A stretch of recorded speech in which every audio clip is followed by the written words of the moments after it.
नमस्कार मित्रांनो. तर आपण बघत आहोत महाराष्ट्र राज्यामध्ये सध्या लोकसभा इलेक्शनचे जे वारे आहे ते संपलेले आहे. 20 मे नंतर आज 1 जून जिथे लोकसभा इलेक्शनचा शेवट होणार आहे आणि येत्या 2 दिवसामध्ये इलेक्शनचे रिझल्ट पण येणार आहे. परंतु महाराष्ट्र राज्य पोलीस भरती 2024च्या संदर्भात सर्वात मोठी बातमी हाती आलेली आहे.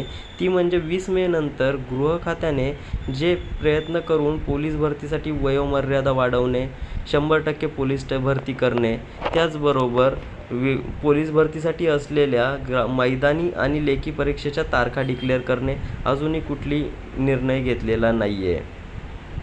तर आपण बघत आहोत महाराष्ट्र राज्य पोलीस भरतीच्या ज्या 2024च्या ज्या पदसंख्या होत्या त्या 100% भरल्या जाव्या, ही एक पोलीस भरती करणाऱ्या आपल्या मित्रबांधवांकडून विनवणी होती गृह खात्याला. त्याचबरोबर जी वयोमर्यादा आहे ती पण वाढवावी, कारण की लोकसभा इलेक्शनमुळे आणि पुढे येणारी राज्यसभा, दिवाळीच्या नंतर राज्यसभा इलेक्शन, यामध्ये जे डिले होणार आहे पोलीस भरतीसाठी, त्यामुळे काही कॅन्डिडेटची वयोमर्यादा ती निघून जात आहेत.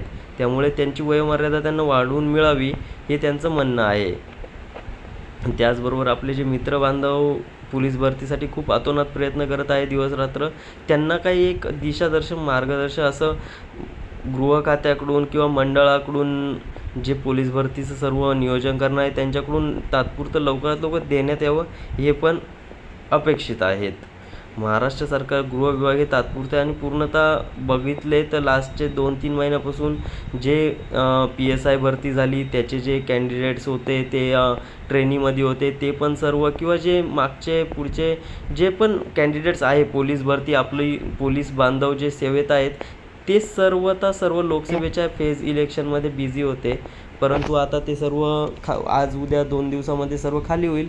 तर मित्रबांधवांसाठी सर्वात चांगली बातमी आहे की पोलीस भरतीच्या तारखा आणि वेळ आणि वयोमर्यादासोबत असलेल्या सर्व त्रुटी दूर करून लवकरात लवकर निर्णय घेण्यात येणार आहे आणि बांधवांनी त्यासाठी थोडं धैर्य धरावं, हीच अपेक्षा आहे मंडळांची पण.